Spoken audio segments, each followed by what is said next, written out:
পরদিন প্রভাতে আলাদিন আহারে বসিয়া তাহার মাতাকে বলিল, আম্মা, আমাকে চিন্তিত দেখিয়া তোমার মনে উদ্বেগ হইয়াছে, তাহা বুঝিতে পারিয়াছি। আমি অসুস্থ হইয়াছি এরূপ মনে করিও না। আমার শরীর বেশ সুস্থ আছে, কিন্তু আমার মন বড় অসুস্থ। শারীরিক যাতনা অপেক্ষা মনে আমি অধিক যাতনা পাইতেছি। আমার এ যন্ত্রণা যে কি তাহা তোমাকে বুঝাইবার আমার সাধ্য নাই, কিন্তু আমার সকল কথা শুনিলে তুমি আমার মনের ভাব বুঝিতে পারিবে। আলাদিন রাজকুমারী বদরুল বদরকে কিরূপে দেখিয়াছে এবং তাহার রূপ রাশি তাহার মনের উপর কিরূপ প্রভাব বিস্তার করিয়াছে সবিস্তারে তাহা বর্ণনা করিয়া বলিল, আম্মা, আমি সুলতানের নিকট তাহার কন্যাকে বিবাহ করিবার প্রস্তাব পাঠাইতে চাই। এ বিষয়ে তোমার মত কি? আলাদিনের মাতা পুত্রের কথা বিশেষ মনোযোগের সহিত শ্রবণ করিতেছিল। আলাদিন যখন সুলতান পুত্রীর পানি গ্রহণের জন্য ঔৎসুক্য জ্ঞাপন করিল, তখন সে হো হো করিয়া হাসিয়া উঠিল। বলিল, বাবা আলাদিন, তুমি এ কি কথা বলিতেছ? তোমার মাথা কি একেবারেই খারাপ হইয়া গিয়াছে? আলাদিন বলিল, না মা, তুমি কিছু ভয় করিও না। আমার মাথা খারাপ হয় নাই, আমার বুদ্ধি স্থির আছে। আমি পূর্বেই বুঝিয়াছিলাম তুমি আমার প্রস্তাবে কখনো সম্মত হইবে না, কিন্তু আম্মা, তুমি যাহাই বলো, আমি কখনো আমার সংকল্প ত্যাগ করিব না। আমি সুলতান পুত্রীকে বিবাহ করিবই, ইহার কখনো অন্যথা হইবে না। আলাদিনের জননী গম্ভীরভাবে বলিল, বাছা, তুমি কে এবং কাহার সন্তান এ কথা একেবারেই ভুলিয়া যাইতেছ। ইহা বড়ই দুঃখের বিষয়। যদি তুমি এরূপ প্রস্তাব করিতে সাহসী হও, তথাপি কে সাহস করিয়া ইহা সুলতানের নিকট উত্থাপন করিবে তাহাও আমি বুঝিতে পারিতেছি না। আলাদিন ধীরভাবে বলিল, কেন তুমি? আমি? আলাদিনের মাতা সবিস্ময়ে বলিল, আমি সুলতানের নিকট উপস্থিত হইয়া বলিব, সুলতান, আমার পুত্রের সহিত আপনার কন্যার বিবাহ দিন? আমি ইহা কখনো পারিব না। তুমি পাগল হইয়া থাকিলেও আমি পাগল হই নাই। তুমি এমন অসঙ্গত কথা আর মুখে আনিও না। তুমি এই নগরের অতি দরিদ্র সামান্য একজন দর্জির পুত্র। তুমি সুলতান রুহিদার পানি গ্রহণে উৎসুক, এ কথা শুনিলে লোকে কি বলিবে? তুমি কি জানো না যে আমাদের দেশের সুলতান রাজ্যের উত্তরাধিকারী ভিন্ন অন্য রাজপুত্রকেও কন্যা সম্প্রদান করেন না? আলাদিন বলিল, আম্মা, তুমি যে এ সকল কথা বলিবে তাহা আমি অনেক আগেই জানি, কিন্তু তোমার উপদেশে আমার মনের ভাব পরিবর্তিত হইবার সম্ভাবনা নাই। আমি বলিতেছি, আমি সুলতান জাদি বদরুল বদরকে বিবাহ করিতে চাই, আর এ প্রস্তাব তোমাকেই লইয়া যাইতে হইবে। আমার একান্ত অনুরোধ, যদি আমাকে তোমার জীবিত দেখিবার ইচ্ছা থাকে তবে তুমি ইহাতে অসম্মতি প্রকাশ করিও না।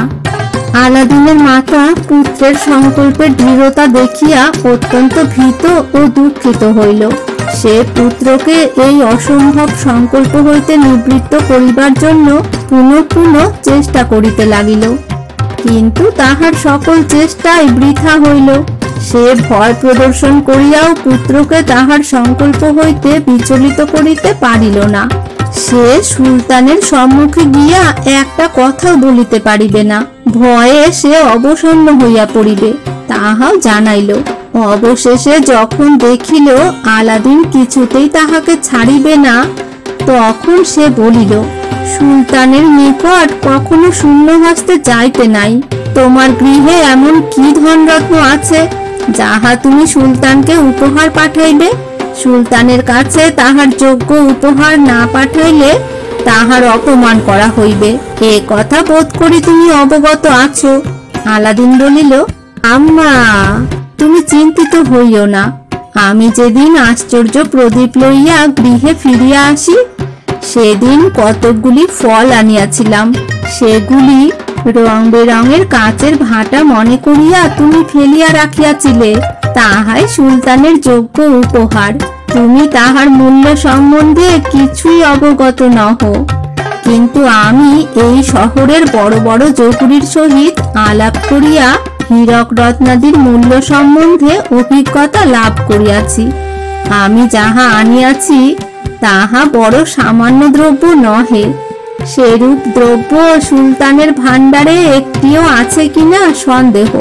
সুলতান সেই সকল ফল দেখিয়া নিশ্চয় মুগ্ধ হইবেন এবং তাহার প্রতি কখনো উপেক্ষা প্রকাশ করিতে পারিবেন না। তুমি একখানি রূপার থালায় সেই সকল ফল সাজাইয়া আমার সম্মুখে লইয়া আইসো। আলাদিনের জননী রূপার থালায় হীরক রত্নগুলি সজ্জিত করিয়া আলাদিনের সম্মুখে লইয়া আসিল। প্রকাশ্য দীপালোকে সেই সকল বিভিন্ন বর্ণের হীরক জহরত হইতে এমন অপূর্ব আভা প্রকাশিত হইতে লাগিল যে তাহাতে তাহাদের নয়ন ঝলসিয়া গেল। আলাদিন যখন এগুলি গুহাগর্ভস্থ বৃক্ষ হইতে পারিয়া আনিয়াছিল তখন সে বালক মাত্র। এগুলি ক্রীড়ার সামগ্রী বলিয়াই তখন তাহার বোধ হইয়াছিল, কিন্তু এখন বুঝিল পৃথিবীতে এমন রত্ন অত্যন্ত দুর্লভ। আলাদিন সেই সকল হীরক রত্নের বহুবিধ গুণকীর্তন করিয়া অবশেষে সে তাহার মাতাকে বলিল, আম্মা, এখন আর তুমি কোনো আপত্তি করিতে পারো না। এই উপহার লইয়া তুমি এখনই রাজপ্রাসাদে সুলতানের নিকট যাও। তিনি তোমাকে অনাদর করিবেন না। আলাদিনের মাতা বলিল, আমি তোমার আগ্রহ দেখিয়া যাইতে রাজি হইলাম বটে, কিন্তু তাহাকে হয়তো কোনো কথাই বলিতে পারিব না। মধ্য হইতে তোমার জিনিসগুলি যাইবে আর তোমার নিরাশা মাত্র সার হইবে। যদি সুলতান আমার নিকট হইতে উপহার পাইয়া সন্তুষ্ট চিত্তে আমার আগমনের উদ্দেশ্য জিজ্ঞাসা করেন এবং আমি তোমার অভিপ্রায় তাহার নিকট প্রকাশ করি, তাহা হইলে তিনি অবশ্যই আমাকে তোমার আর্থিক অবস্থার কথা জিজ্ঞাসা করিবেন। তখন আমি তাহাকে কি উত্তর দিব? আলাদিন বলিল, আম্মা, সেজন্য তুমি চিন্তিত হইও না।